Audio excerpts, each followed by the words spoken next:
bolaga chaqaloqqa normada ichaklarida gaz hosil bo'lganda hech narsa unga ortiqcha kimyoviy modda asl kerak emas. U olib borsangiz частный klinikalardagi klient qilish uchun turli tuman biznes vrachlari sizga o'zini dorilarini yozib beradi, qavilaga yozadi. Sizni qo'rqitish uchun voy qornidan bo'lib ketdi, voy bunaqa bo'lib ketdi deb qo'rqitadi. Yana qabuliga yozib qo'yadi. Kelasiz, pul bo'lasiz ularga.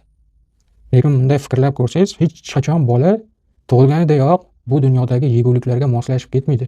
Hali o'zimiz katta odamlar ham qandaydir yangi ovqat yoki boshqa bir davlatga borsak, qanday notanish ovqatlarni, notanish muhitni tatib ko'rsak, organizmimiz darrov buziladi, sirlab ichimiz ketadi. Hali bizni ichaklarimiz, tanamiz shuncha yoshga kirib bu dunyoning yeguliklariga juda konkret moslashmagandan keyin, bolada qanday moslashsin? Ikki qulog'ingiz bilan eshitib qo'ying. 3 oylikgacha chaqaloq hech qachon gazsiz hayot kechira olmaydi. Norma u. Gaz hosil bo'ladi, kerakli bakteriyalar kerakli muhitni yaratmoqchi.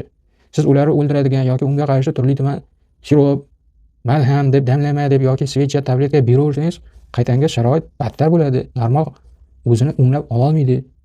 U turli tuman Instagramdagi videolarga qaramang, o'zlariga klient qilish uchun bu gaz yig'ilibdi, unaqa qilibdi, vitamin yetishmabdi, bunaqa deydi. Nima hammangiz bir nasog'lom bola topib turibman deb o'ylaysizmi? To'rtmuchangiz sog', ko'kragingiz liqqa to'lib sut kelib turgan bo'lsa, sizni bolangiz ham yil qatori bizga o'xshagan bola. Sekin asta yig'lab, ichi ketib, bu qilib katta bo'ladi. Faqat unga tinch muhitni o'z vaqtida sutini berib tursangiz, ustini bit qo'yib qo'ysangiz, tagi bilan xonasini akkuratni tinch ta'minlab qo'ysangiz, o'zi sekin katta bo'laveradi. Emizganda ham yotib emizasizda o'sha yotgan holatida qo'yib qo'ymang. 5 minut, 10 minut, 15 minut qorni to'ygan chaqaloqni sal ko'tarib mana bunaqa ushlab yuring. Ham bo'lgan taqdirda ham soat strelkasi bo'ylab massaj qilib, sipalab qorinni ona qo'li bilan va uni oyoqlarini virq chiqarib olsangiz, bo'ldi, yetadi shu. U normada shakllanmoqda. Shakllanishiga siz to'sqinlik qiluvchi ximikatlarni berib tashlaysiz, keyin ichi yetdi, battar bo'ladi. Keyin svecha.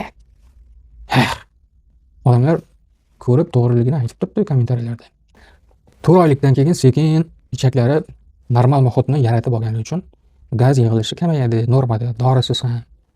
Sizni sutingizga o'rganadi. Asta-sekin kolikalari kamayadi. U siz o'ylaganday, deb qornim deb yotadigan narsa emas. Agar unaqa qilsangiz, siz yana chuqurroq tekshiramiz deb sutingizni tekshiradi, mikrop chiqdi, u qildi, bu qildi. Jирный klient qilib qo'yadi sizni. Yer bechorani topgan-tutganini mana shunaqa bo'lmag'ur narsaga sarflayverasiz.